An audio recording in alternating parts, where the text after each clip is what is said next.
Энэ сүүлийн үед энэ сошиалаар явж байгаа Казак Монгол иргэдийн хоорондын маргаан мэтгэлцээнийг ажигласан энэ ажиглалтаас ярэ гэж бодлоо. За тэгээд би лайва төр төмбөр байна уу гэж нэрлсэн. За энэ юу гэсэн үг юм бэ гэхээр яг энэ одоо сошиалаар иргэд бол юу ч гэж маргалдаж болно.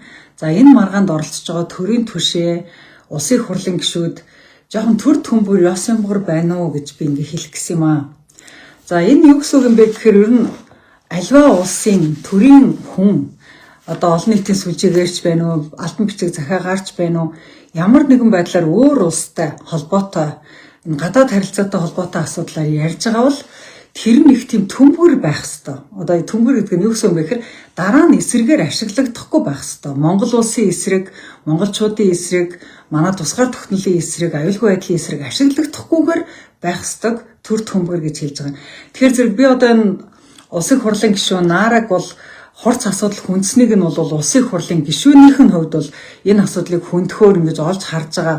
Одоо тэн дотор ялангуяа тэр иргэдийн эрх ашгуудын хоорондын зөрчил, энэ зөрчлөөс болоод бас ямар яригддаггүй асуудлууд үүссэн байна уу? За иймэрхүү хурц асуудлуудыг олж харж байгааг нь бол би буруу шаахгүй.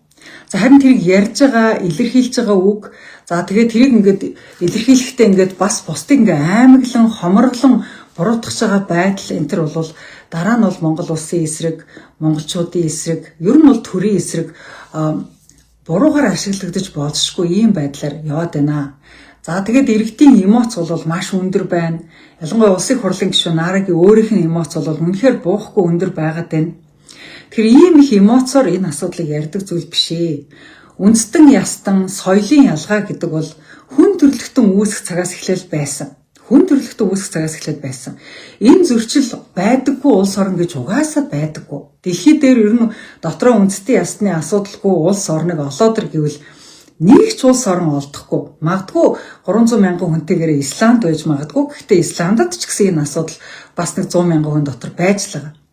За яагаад энийг одоо тэр болгон одоо манай монголчууд Монголын төр за иргэд ингээд тэр болгон сошиалаар наарагаас өмнө ингэж шаагддаггүй байсан бэ гэхээр энэ асуудал дээр төр төмбөр ёс ямгар байдлаар одоо асуудал гарах юм бол дор нь тий боломжийг хэрээрээ шийдэх ийм хувилбарыг дандаа барьж өгч ирсэн байгаа.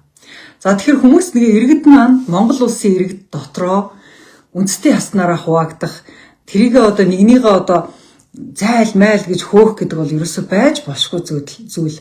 Ардчилсан Монгол улсад Монгол улсын иргэн болгон хуулийн өмнө тэгш хэрэгтэй. Хуулийн өмнө тэгш хэрэгтэй. Бүгд тэтгэр тэтгэмж авах хэрэгтэй бол хэрэгтэй. Одоо тэгээ сургууль сурах хэрэгтэй бол хэрэгтэй. Гадаадад аялах хэрэгтэй бол хэрэгтэй. За тэгээд газар өмчлөх хэрэгтэй бол хэрэгтэй. Өөрөөр хэлбэл бие биенийхээ эрх рүү халдсан тэр эрхийг чинь зайлуулна, энэ эрхээс чинь хасна. Тэр тусмаа бүр эх орноос хөөнчих шиг ийм зүйл ерөөсөө ярьж болохгүй. Нэг ч Монгол улсын иргэнийг нэг ч хүн эх орноос нь хөөдөггүй. Угаасаа тэр хүний эрхийн түгээмэл тунхаглал дээр хүн эх оронтой байх хэрэгтэй. Тэр хүнийг эх орноос нь хинч хөөн зайлуулж болохгүй гэдэг ийм одоо бүр дэлхийн нийтийн түгээмэл хүний эрх байдаг. Тийм учраас иймэрхүү одоо тийм хөөж туухтаа тулсан ийм үг хэлгээр ярьж байгаа хүмүүс л өөрсдөө үндсэн хуулиа ойлгоогүй байна. Бие биенийхээ эрхийг хүндэтгэхгүй байна. За нөгөө талаас бол улсын хурлын гишүүн Нара ямар асуудлыг ямар орчинд ярих вэ? Хинтээ ярих вэ гэдгийг дистараллын хувьд сурчмаар байна. Төрийн хүний ёсоор сурчмаар байна. Ялангуяа дипломат харилцааны асуудал, хоёр улсын ерөнхийлөгчийн хооронд яригдсан асуудлыг тэр асуудал дээр эргэлзээтэй байгаа бол хамгийн түрүүнд бүрэн эрхийнхэн хүрээнд гадаад харилцааны яам дээр очиод тайлбараа биеэрээ авчих. Эсвэл ерөнхийлөгчийн таван газар яг ингээд дээхэн талд чинь нэгэн давхрын дээдлэлд байж байгаа байхгүй яг тэр нэг ордон дотор нэг байшин дотор байж байгаа байхгүй. Тэгээ ерөнхийлөгчийн таван газар руу гүйж ороод гадаад харилцааныхын зөвлөгтөө уулзаад энэ яг юу болчихвоо гэд тодруулж болох байсан. Тэгэхээр иймэрхүү байдлаар тодруулж болох төр дотроо төрийнхэн дотроо хоорондоо тодруулж болох асуудлыг тодруулалгүйгээр үндсэн ажлаа дистаралтайгаар зөв хийлгүйгээр шууд одоо нэг бидэг харангуйтаа шууд эмоцлол сошиал дээр цацна гэдэг бол Нарагийн хувьд бол энэ хариуцлагагүй эхлэл болсон. За цаашдаа тэр хүний одоо гаргаж байгаа логикууд, гаргаж байгаа үндслүүд дотор авч юм би, хаях юм би. За авч болох юмнуудын төрийн байгууллагууд аваад, шалгаад, үзээд, дистаралтаа тэрэн дээр судалгаагаа явуулах хэрэгтэй. Хайж болохоор зүйлүүдийг хаях хэрэгтэй. Тэгэхээр би нараад юу гэж зөвлөмөр байна гэхээр Монгол улсын бүх иргэдийг төлөөлж байгаа улсын хурлын гишүүний хувьд, ард түмний элчийн хувьд ард түмнээ бити хувааж талцуулаарай. Ард түмэн дотроо танаахан тийм манаахан ийм гэдэг ийм хадам ээжийн үг шиг тийм үг бити гаргаарай. За би хадам ээж гэдэгт маш муухай хэлжлээ. Уучлаарай эмэгтэйчүүдээс уучлалтгүй. Ихэвчлэн тэгж нөгөө хүмүүсийг дандаа тэгж нөгөө гаднаас ирж байгаа бэрийгээ ч юм уу, хүргнийгээ ч юм уу ингээд нөгөө гэр бүлтэй хүлээж авахгүй байгаа хүмүүсийн гаргадаг аран шин шиг тийм аран шин бити гаргаач гэж хэлмээр байна. Яг тэгвэл тэр бол ард түмэн дотор бол бүх үндэстэн тэр их нутагтаа төрсэн энэ Монгол эх орондоо төрсэн хүн халахч бай, дөрүүдч бай, бурятч бай, казакч бай те бүгдээрээ бид нар нэг эх оронтой 3,500,000 гэдэг хүн амыг бүрдүүлээд явж байгаа. Бүгдээрээ нь Монгол улсын иргэд. Монгол улс бол төрөлтийн тоогоор Аазтад хэрэгүүлж байгаа. Аазтаа бол ер нь хүн амын бодлогоор хамгийн сайн хүн амын бодлоготой орноор Монголыг ярьдаг. Тайвань байна, Солонгос байна, Япон байна, Хятад байна. Хүн амын өсөлт нь бүр ингээ хасгараад өгчихсөн. Хүн ам нь өсгөө болчихсон. Хүмүүс нь хүүхэд гаргахаа болчихсон. Ингээд яаж ирээдүйн залуучуудыгаа яаж төрүүлэх вэ? Эх орныхоо ирээдүг яаж бий болох вэ гэдэг ингээд бүгд ингээ хүн амын бодлогон дээрээ шаналчихсан байж хад манай Монголд хүн амын өсөлт маш өндөр хിവэрэ байгаад байгаа. Ер нь бол энгийн өндөр хിവэрэ байгаад байгаа. Энэ дундаа хүн амын өсөлтөөрөө Баян Улгийн аймагт хэрэгүүлж байна гэдэг бол тэнд илүү олон ээжүүд ажиллаж байна, илүү олон ээжүүд илүү олон хүүхдийг төрүүлж байна, илүү олон хүүхдийг өсгөж байна, илүү их цагийг Монгол улсын хүн амын өсөлтөнд зориулж байна. Тэгэхээр зэрэг энийг ерөөсө буруутгаж болохгүй. Өслөө үржлээ гэж буруутгаж байгаа хүмүүсийг би бүр гайхаж байна. Өслөө үржлээ гэдэг бол сайн үзэгдэл. Монгол улсад бол ажиллах хүч төдийчнээ их байна. Үнэхээр та бүхэн тэнд их олон хүн байна гэд ингээд шаагилдаж ад үзэж байхын оронд тэгвэл нөгөө дутаад байгаа ажиллах хүчин чинь тэнд байгаа юм биш үү? Монгол хэлийг заагаад өгье, сургаад авъя, хүрээдэр гэдэг компаниуд уурах ёстой юм биш үү? Нөгөө талаасаа бол хүмүүс бид нар манай иргэдийн орцооны нэг ламынхан бол хэлдэг биднэрт бол хүн амын бодлого бол маш чухал бодлого шүү. Монгол улсын хамгийн чухал нэг зүйл бол газар нутаг, хоёр дахь чухал зүйл нь бол хүн ам. Тэг газар нутаг байхгүй бол хүн ам нь хаана амьдрах вэ? Газар нь байгаад хүн нь байхгүй бол хэн үлдэх вэ? Хэн энийг эзэмшиж өмчилж үлдэх вэ гэж ингэж ярьдаг. Тэрнтэй адилхан өсөж үржих тал дээр нэгнийхээ ерөөсөө ад үзэж болохгүй. Харин өөрөөсөө адилхан өсөж үржих, адилхан үр хүүхдтэй болохтэй адилхан яаж бүгдээрээ хамтдаа ингэ сайхан амьдрах вэ гэдгийг л бодох хэрэгтэй. Тэгээ би дахин хэлье. Замира гишүнд ч гэсэн бас хэлмээр байна.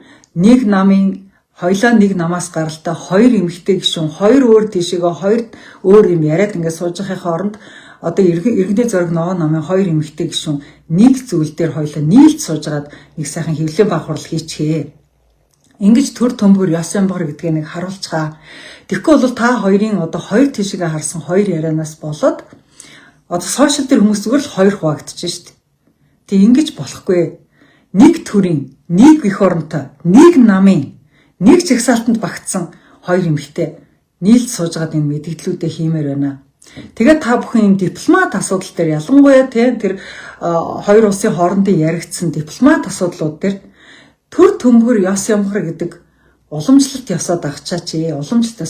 Энэ уламжлалт ёс, дипломат ёс, төрийн ёс гэдэг ёс жудаг гэдэг юм чинь маш олон жилийн алдаа оноо түүх тэрнээс болж үүсдэг янз бүрийн үр хөврлүүд, янз бүрийн үр дагавруудыг тэр үр дагавруудаас сургамж авчаад төрж бий болсон заншил хууль дүрэн байдаг. Тэгэхээр цаашдаа та бүхний энэ өнөөдрийн ярьж байгаа энэ бүх зүйл дотор зөв ч юм байгаа, буруу ч юм байгаа шүү дээ. Тийм тэгж жагаад ямар нэг зүйл нь ажил болоод эхлэн ямар нэг зүйл нь ингээ мартагдах байх. Тэгээд ингэхэд эцсийн эцэст бол юу үлддэг вэ гэхээр хамгийн сүлд сайн үр дүн гэдгээс илүү тэр хамгийн ууртай байх үедээ, хамгийн бухимдалтай байх үедээ хэлсэн хамгийн муухай үг чинь бусдаа ингээд шил хагалж байгаа юм шиг гай болж үлддэг шүү. Тийм учраас тэр үгнүүдэд төвчж яваач гэж хэлмээр байна. Тэр үгнүүдэд төвчж яваач. Хин нэгэндээ ямар нэгэн цаг үед ямар нэгэн юмд нь дургу хүржсэн бол тэр үед нь өөрт нь хэлээгүүл одоо битээ сошиалаар хэлээ. Тэр үед би хилчдэг байж одоо бодохоор уур хүрээд байгаа гэдэг үгийг бити яриа. Би гэр бүлийн одоо маргаан дээр ч гэсэн хүмүүст тэгж зөвлөдөг. Үнэхээр та нар хэрэлдмээр байгаа юм бол яг одоо цагтаа хэрэлдээд өгөөч. Бити өнгөрсөн ирээдүйн энтриг ингээ бити наад уураараа бухимдлаараа бити баллаад байгаа ч гэдэг ингэж хэлдэг. Тэрэн шиг одоо би казак иргэдтэй чилээ тийм Монгол казак иргэдтэй чилээ. Монголчуудтай казакуудынхаа өдөөс юм яриад байгаа монголчуудтай ч хэлээ. Наара гişүнд чилээ, замира гişүнд чилээ. Та нар бүгдээрээ нэг их орондоо бүгдээрээ Монгол хүмүүс, бүгдээрээ Монгол улсын иргэд. Наадах бухимдал чинь ямар ч хэрэггүй дараа нь хар толог болоод шил хагарах тэр ам цав болоод үлдчихдгийг шүү. Бухимдалтай үедээ хилээ сайн хазаад ухаан саруул үедээ хоорондоо юм ярих юм бол биднэрт юу ялгаатаагаас илүү ижил зүйл маш их байгаа. За энэ дотор хизээч дуу хоолойнд гарч байгаагүй уугар одоо тэр нутаг орны асуудал, газар нутгийн нэр гэдэг ингээд урд нь их яригдчихж байгаагүй зүйлүүд бол яригдчихлээ. За тэрэн дээр шалгадаг газрууд нь шалгаад, судалдаг газрууд нь яваад судлах хэрэгтэй. Ямар нэгэн байдлаар судалгаагүйгээр ингээд 1 2 юм эмоцтой мэдгэдлэр төрийн ийм асуудлыг ерөөсөө шийддэггүй маа. Дандаа судалгаатай байдаг юм аа. Тийм учраас судалгааны экспедиц нь гарах хэрэгтэй. Судалгааны баг нь гарах хэрэгтэй. Төр нь одоо энэ дээр тодорхой бодлогоо ил тод нээлттэй иргэдэд оролцуулж байгаад явуулах хэрэгтэй. Тэгээд одоо энэ уур бухимдлаа татаач гэж хэлмээр байна. Тэгээд төрийн ажлыг төмгөр хийгээд өгөөч. Төрийн ажлыг битээ ингэж гэр бүлийн хэрүүл шиг одоо тийм хадам хүргэн бэрүүдийн хэрүүл шиг ийм нэг эц төгсгөлгүй ийм битээ ийм байлгаач гэж хэлмээр байна. Яг тэгвэл ингэж байлгах нь төрдөө өөрт нь ард түмэндээ одоо эх орондоо өөрт нь муугар нөлөөлдөг. Эний чинь зүгээр дэлхийд даяараа хараад сууж байгаа. Бидний эсрэгч ашиглан бидний үр хүүхдүүдийн эсрэгч ашиглан тэрний үр хүүхдийн эсрэг ашиглана шүү дээ. Тийм учраас тэгж одоо хідэн үеэрээ буруугаар ашиглагдах үг хэллэгийг бити хэлээч. Та нарын одоо өнөөдрийн одоо ганцхан өдрийн бухимдал өөрөө хилээд дотроо цайжиж байгаа юм шиг боловч энэ бол сошиал дээр үлддэг, энэ бол түүхэнд бас үлдчихдэг. Тэгээд ялангуяа төрийн хүний хэлсэн үг бол цаасан дээр ингээд дураагаад үлдчихдэг юм аа. Тэр нь тэгээд дараа нь эргээд төрдөө садаа болдг юм аа. Саад учруулдаг юм аа. Тийм ч учраас ер нь бол төр бол иргэдийнхэн хооронд зохицуулагчийн үүрэгтэй байх ёстой болохоос биш ингэж нэгийн би өмөр нь нэгнийх нь эсрэг би одоо хараа хяналт явуулна ч гэдэг юм уу. Ийм бодлогыг шууд зарлж болдгүй шүү нараа гişүнэ. Наадах чинь үндсэн хуулийн ч эсрэг болчихно. Өөрийн ч өргөсөн тангаргийн ч эсрэг болчихно. Бас яг ингэж болдгоо шүү. Тэгээд төр төмбөр ёсын бор байгаарай. За тэгээд бусад би одоо зөндөө олон казак иргэдийгээ даглаа сүүлийн өдрүүдэд энэ маргаанаас болоод одоо хоёр талын хоёулынх нь хүмүүсийг одоо хүчтэй байр суурь илэрхийлж байгаа хүмүүсийг баахан л даглаа. За тэгээд дагаад ингээ хоёр талаас нь ингээ сонсоход бол ухаантай зүйл хоёр талд нь хоёуланд нь ярьж байна. Бас тэнэг зүйл хоёр талд нь хоёуланд нь ярьж байна. За гэхдээ ингээд хин нэгнийхээ сэтгэлд дараа нь үрийн үрд одоо үеийн үед гэж ярьдаг шүү дээ. Үеийн үед үрийн үрд бие биендээ хагарал учруулах, бие биендээ хан цав учруулах тийм үгнүүдээ устгацсан дээр шүү, дэлет хийцэн дээр шүү. Нэг өдрийнхөө бухимдлыг гаргаад өнгөрцөн бол одоо тэрийг устгачаарай.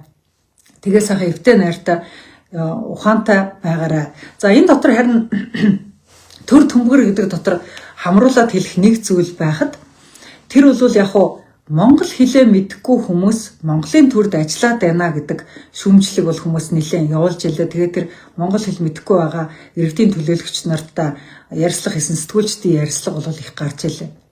За энэ дээр бол Монгол хэлний сургалтыг яаралтай явуулах шаардлагатай гэж би бодож байна. Ялангуяа төрд сонгогдоод төрд ажиллаж байгаа хүмүүс бол төрийн албан ёсны хэлээ одоо зайлшгүй мэдчих хэвээр. Монгол хэл битгийл одоо бүр Монгол бичгийн шалгалт бидраас авч байгаа шүү дээ. Тэгэхээр Монгол бичгийг хүртэл мэдчих хэвээр гэдэг ийм шаардлага бол өндөрсөн байж байгаа. Тэгэхээр зэрэг стандарт шаардлага чинь өндөрсөд шүү. Төрийн хүмүүст тавьж байгаа шаардлага чинь ялангуяа үндэсний хэл соёлоо хамгаалж үлдэх шаардлага чинь өсчихсөн явж байгаа шүү. Энийг одоо мэдэхгүй байгаа бол энийг мэдэхгүйгээс болоод зөвхөн нутаг орондоо хамгийн их нэр хүндтэй нутаг орныхныхаа ярьдаг хэлээр яриад сонгогдчихсон хүн байгаа бол тэр хүмүүсийг төрийн албаны зөвлөл яаралтай татаж авчираад Монгол хэлийг заа. Үнэхээр одоо сургуульд байхад монгол хэлний багш байгаагүй, монгол багш байгаагүй. Жишээлбэл монгол сурах хүчиг нь хүрэлцээтэй байгаагүй байжгаад монгол хэлээ сураагүй өнгөрцөн байх магадaltaй. Энд бол боловсролын яамны ч алдаа бас харагдчихэв. Боловсролын яам яагаад монгол хэлний хичээлийг Баян-Улгийн аймагт тийм хүртээмж муутай заасан байна вэ те? Тэр энтрийгээ бид нар ярмаар байгаа байхгүй. Тэгээд тэр төрд ажиллаж байгаа казак иргэдийн хэлний мэдлэгийг дээшлүүлэх талаар төрийн албаны зүйл яаралтай төсөл хийх хэрэгтэй. Яаралтай ажлыг зохион байгуулах хэрэгтэй. Ингэж төрөө төмгөр болгож авах хэрэгтэй. Тэгэхгүй бол наад төр маань одоо яг юу болчихсон явж байгаа? Төр маань сошиал болчихсон юм уу? Арайч Монгол улсын төр юм байгаагүй. Одоо энэ жил бид нар чинь 820 жилийн хойг тэмдэглэх гэж байна шүү дээ. Их Монгол улс байгуулагдсны 820 жилийг тэмдэглэх гэж байна. Их Монгол улсын үед Монголын төр дотор хичнээн үндэстэн байсныг тоолохын аргагүй. Гэтэл одоо Их Монгол улсын одоо голомтыг сахиж байгаа Монгол улс нэг хоёрхан хэлээр ярьдаг одоо хүн амынхаа дотор зөвхөн Монгол төрийнхээ хэлийг заачиж чадахгүй ингээд бие бинийгээ ингээд бүүлээд байж штэ. Тэгж болохгүй штэ. Иргэдээс сонгогдоод хүн гараад ирж болно. Яг тэгвэл иргэд нь тэр хүнийг сонгоёгоо сонгоцсон л бол тэгэл тэр чинь иргэд ирэхээрээ сонгоч штэ. Тэгэхээр тэр иргэд нь итгээд сонгоцсон байгаа хүний одоо яаралтай төрийн хүн болох ажлыг төрийн албаныхан хий. Энэ төрийн албаны зөвлөл гэж ер нь яг ямар ажил хийж байна? Төрд орсон наара гишүүнд жишээлбэл төр төмгөр байх хичээлийн заасан юм уу? Ёс зүйн заасан юм уу? За одоо жишээлбэл иймэрхүү асуудал дээр энэтэй хамгийн түрүүнд ярьдээ шүү. Иймэрхүү асуудал дээр хамаагүй ингээд эмоцороо ярьчих болдгоо шүү. Энэ төрийн энэ нөгөө залгамж чанар, уламжлалт, ёс ямбар, төр төмгөр энэ этикетийг заадаг газар ер нь хаана байна вэ? Гадаад харилцааны яам дипломат этикетээ зааж авах хэрэгтэй байна. Ёслолын албаныхан ёслолын үеийн этикетийг зааж авах хэрэгтэй байна. Төрийн албаны зөвлөлийн төрийн албанд тавигддаг бүх шаардлагыг зааж авах хэрэгтэй байна. Тэрэн дотор хамгийн түрүүнд монгол хэл. Тэгэхээр ийм зүйлүүдээ одоо төрийн одоо нөгөө цалин аваа сууж байгаа төрийн албаныхан хиймээр байна. Энийг хийхгүйгээсээ болоод сонгогдоод гараад ирсэн хүмүүсийн сонгогчтой нь хамт болоод байгаа байхгүй. Тэгж болохгүй штэ. Наараг иргэд сонгоцсон уу? Сонгоцсон. Иргэд наараа таалагдсан уу? Таалагдсан. Гэхдээ тэгэл наараа сонгогдоод гараад ирсэн байна. Тэр казак хэлтэй иргэн тэнд иргэдийн төлөөлөгч сонгогдоод гараад ирсэн байна. Энэ хоёр чинь яг адилхан ард түмний өсөлтөөр сонгогдоод гараад ирсэн байгаа байхгүй. Тэгтэл нэг хэсэг нь наарага бүдүүлгээр нь дуудаалахын нөгөө хэсэг нь тэр казак иргэдийн төлөөлөгчдийн хурлын төлөөлөгч нарыг монгол хэл мэдхгүйгээр нь дуудаалах юм. Үгүй штэ. Иргэд бол сонгох хүнээс сонгоно. Тэр сонгогдоод гараад ирсэн үнийг төрийн хүн шиг байлгах, төр төмгөр байлгах чинь төрийн албаны зөвлөлийн ажил байхгүй. Энэ төрийн албаны зөвлөл гэдэг байгууллага чинь өөрөө төрийн албаны зөвлөл гэдэг байгууллага чинь өөрөө байгуулагдаад бараг 25 жил болж штэ. Энэ сүүлийн 25 жил ардчсан төрд эрх чөлөөтэй иргэдийн сонгоод гаргаад ирсэн хүнийг яаж Монгол улсын уламжлалт төрийн хүн болгох вэ гэдэг чинь тэр хүмүүсийн их ажилтай. Тэгээ 2024 онд сонгогдсон наара гişүн өнөөдөр 2026 онд дипломат алдаа гаргачихлаа гэж бодъё. Тэгвэл энэ чинь бүтэн 2 жил тэр хүнтэй дипломат харилцааны талаар хичээл заагаагүй байгаа төрийн албаны зөвлөл улсын хурлын хамгийн газрын буруу штэ. Гадаад харилцааны яамны өөрийнх нь буруу. Ийм учраас би бол гишүүдийг, төлөөлөгчдийг ялангуяа ард түмнээс сонгогдоод гараад ирсэн хүнийг бол би ерөөсө буруутгахгүй. Тэр хүмүүс яг өөрийнхөө нэр төрөөр яг өөрийнхөө одоо иргэдэд тэр хүрсэн тэр мессежээр сонгогдоод гараад ирсэн. Тэгэхээр ард түмний хүслээр гарч ирсэн хүмүүс. За харин ард түмний хүслээр гарч ирсэн хүмүүсийг битгий бүүлээ да. Наара гишүүнлүү битгий бүүлээ да казак иргэдээ. Наара гишүүнлүү бас битгий бүүлээ да энэ бас зарим монгол иргэдээ. Тэр хүн гэхдээ төрийн хүн шиг байгаагүй зарим юм дээр төрийн хүн шиг үг хэлэхгүй байгаа нь өөрөө одоо манай төрийн дархлаа ийм байгааг л харуулж байна. Манай төрийн дархлаа ийм байгааг харуулж байна. Ямар ч хүн сонгогдож гарч ирэх ёстой, гарч ирэх болцоо энэ эрхчлөөтэй нийгэмд байгаа. Өнөөдөр хин нэгэн хүн одоо наарад ч дургүй юм уу эсвэл тэр монгол хэл мэддэггүй казак иргэдийн төлөөлөгчдийн хурлын төлөөлөгч дургүй юм уу тэдрийг одоо жишээлбэл зайлуул гэдэг ингээ зайлуулчлаа гэж бодъё. Дараагийн тийм хүмүүсийг сонгоод гаргаад ирэх эрх нь Монголын ард түмэнд байгаа шүү дээ. Тийм учраас эрх нь байгаа, ард түмэнд энэ эрх нь байгаа учраас ард түмний элч төлөөлөгч нарыг төр төмгөр ёс ямбар болгож аваач гэдгийг л би одоо энэ төрийнхэнд хэлэх гээд байгаа.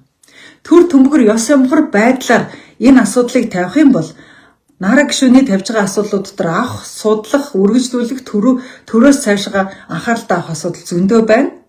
А мөн хайчмаар юм бас зөндөө байна. Тийм учраас хаях юм хаяад, авах юм аваад, жинхэнэ утгаараа авах гэхийн ухаан гэдгийг энд ажилуулад, тэг хамгийн гол нь төрийн хүмүүс болгож авцгаа. Тэгээд миний одоо хүсэл бодол юу байна вэ гэхээр монгол хэлний багш нар зундаа амарч байна. Зөндөө олон монгол хэлний багш нар зундаа амарч байна. Төрийн албаны зүйлийн хүмүүст мөнгөний төлөөд аваа. Монгол хэлнийхэн багш нарыг хөнслөөд ав. Төлбөрийн төль. Тэгээд монгол хэлний мэдлэг дутуу байгаа. Төрийн түвшээд төлөөлөгч нар, ард түмний элч төлөөлөгч нарыг сурга. Тэгээ юм сураагүй хүмүүс рүүгээ битгий дээрлэхээ. Сурах гэдэг зүйл чинь айгүй ховсдог зүйл. Өнөөдөр та нарт бүлэдүүлээд монголоор ярьж чадахгүй байгаа хүн 3 сарын дараа монголоор ярьж болно. Тэгтээ тэр хүн чинь тийм монгол хэл сурах боломж нь олдоогүй хүн байсан байж болно шүү дээ. Тийм үстэй. Энийг л одоо хэдүүлээ анхаармаар байна. Тийм учраас хүнд ямар ч боломж цаана амьдрал нь ямар ч байсан юм бэлээ, орчин нь ямар байсан юм бэлээ, сурах хүчиг нь ямар байсан юм бэлээ, багш нарын хүртээмж ямар байсан юм бэлээ, сургууль нь ямар байсан юм бэлээ. Тэрийг огт мэдэхгүйгээр ингэж битээ бөөндөө ингэж бүүлээ да. Тийм учраас би та бүхнийг дахин хэлэхэд төр төмхөр байх явдал энд дутаад байна шүү. Тийм учраас төр ажиллаа хийгээч. Төр ажиллаа хийж чадаад байвал иргэд нь ингэж талцахгүй, ингэж муухай одоо тийм муухай монгол хүн, муухай казак хүнээ ингэж гаргахгүй. Харин сайхан монгол хүн, сайхан казак хүнээ гаргаад, сайхан наадмаа надад ингээд бид нар жинхэнэ утгаараа сайхан монгол оронд бол сайхнараа баймаар байгаа хгүй. Тэгээ сошиал дээр байгаа ялангуяа нэгнийгээ гомдох хууц, нэгнийгээ өвөг дээдтэй нь, эмэг ээжтэй нь, аавтай нь, үр хүүхэдтэй нь, ирээдүй хойч үетэй нь гомдох хууц өгнүүдээ устгаарай гэж би иргэдтэй зөвлөё. За ингээд анхаарал тавьсанд баярлалаа. За тэгээ төр төмхөр байх талаар ажлыг төрийн албаны зөвлөл яаралтай хийнэ үү?